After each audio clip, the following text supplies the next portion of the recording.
You have Glass.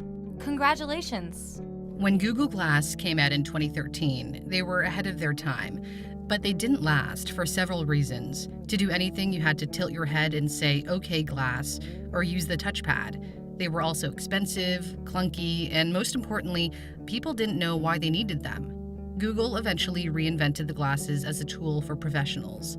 They're not sold directly to consumers. They're not a mainstream product. But what's around the corner is meant to appeal to the masses. The small and mighty Apple Watch has marked a trend with Apple's devices. They're getting more personal.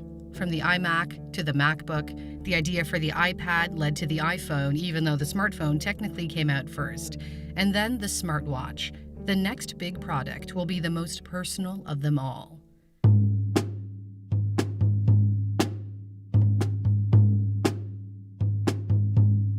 A normal-looking pair of glasses, perhaps like these, is the future of augmented reality.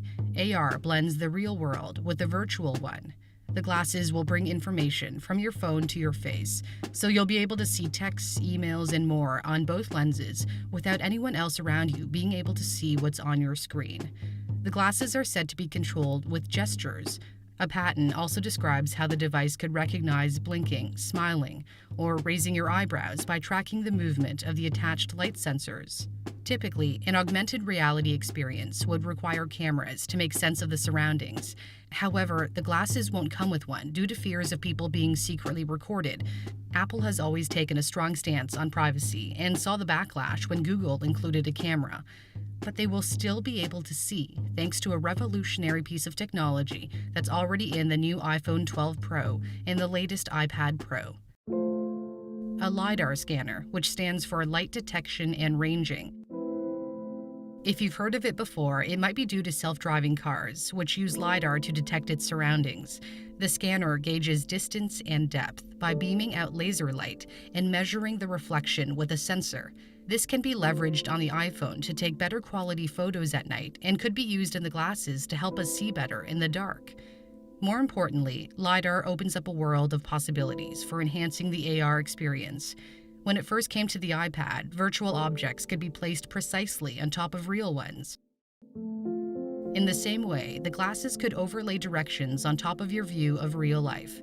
It remains to be seen what standout feature or app using AR will entice people to want to get their hands on a pair.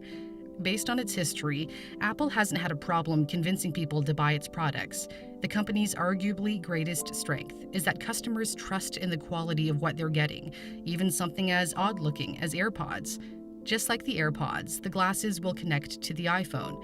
Since the phone does the processing, the smart glasses won't have as much material packed into them, keeping them slim, lightweight, and less expensive.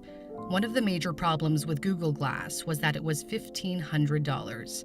If we look at the first generation of some Apple products that became a smashing success, they were significantly less. The iPad launched at $499. The Apple Watch started at $349. So it wouldn't be surprising for the glasses to be priced around a similar range. Those with prescription lenses will cost slightly more, if they're even needed. A patent shows self-correcting lenses automatically adjusting to suit users' eyes. There apparently won't be a version for sunglasses, for now, as tinted lenses would interfere with reading the information properly on screen. This is just the first generation model, so future ones could come up with a solution. And like the first generation of any product, it may not have the longest battery life. A major selling point would be if it could last a whole waking day, just like the Apple Watch.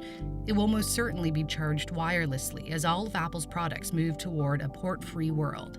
So the big question is, when will they be released? Some who have been following the company closely estimate 2022 or 2023 are safe bets, and possibly as early as 2021. The same year, Facebook plans to release its first pair of smart glasses. The social media giant has partnered with the maker of Ray-Bans. These are not the smart glasses, but a research tool to help develop the product.